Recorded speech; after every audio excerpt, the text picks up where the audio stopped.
Hi, guys. Welcome back. We're going to continue the interview here with Erik, the Vagabond Bicyclist. So, Erik, you've been all over, all different seasons. You're a vagabond bicyclist. I like to say bicyclist. Anyway, I've known you for 6 years, and I've kind of followed you on when you had a blog. I wish you'd do that again. Because I love it. I live vicariously. But you have mentioned before that you're concerned about the environment, which I share with you. And tell me what you've noticed as far as the changes in the environment for the last 6 years, the places you've repeated or been to twice. And yeah, are you noticing anything that's bothering you? Yeah, you would have to be blind not to see the impact that mankind has on the planet. I'm surprised the conflicting opinions. There's people that believe that this world will just keep producing and still it will be a cornucopia for humans indefinitely.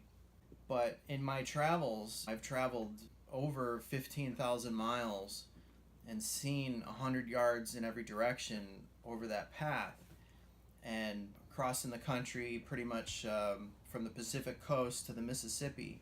I've been back and forth over that terrain, different pathways, and I can tell you the earth is in dreadful shape, and I think it's only beginning.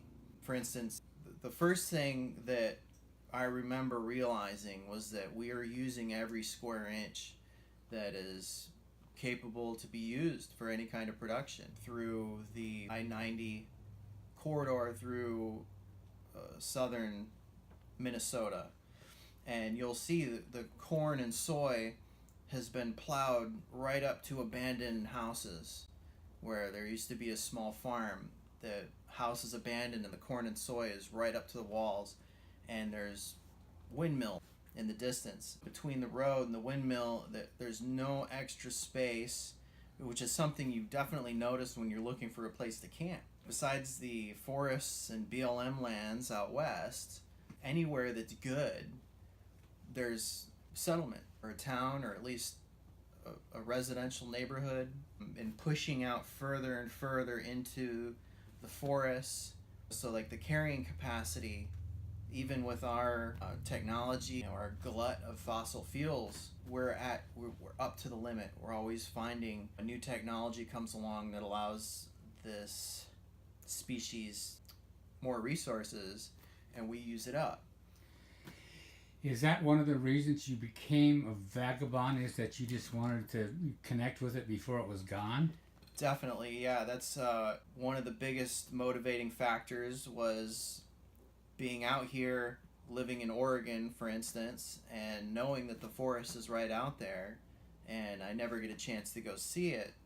And you see fires increasing, or fires every year, and I already have photos of forests that have burned since I've been there. With fires that you see nowadays are often very intense fires that will actually kill the trees. The fires are so intense they take the soil and push the soil into the atmosphere, and it blows out over the ocean, so that the topsoil is actually removed by the heat and the wind of that intense fire that burns. And yeah, that was one of the primary reasons was, hey, I want to get out there and see this stuff before it gets any worse.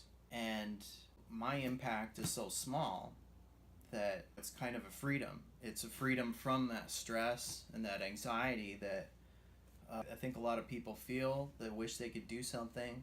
They wish there was a pathway to get to a sustainable lifestyle.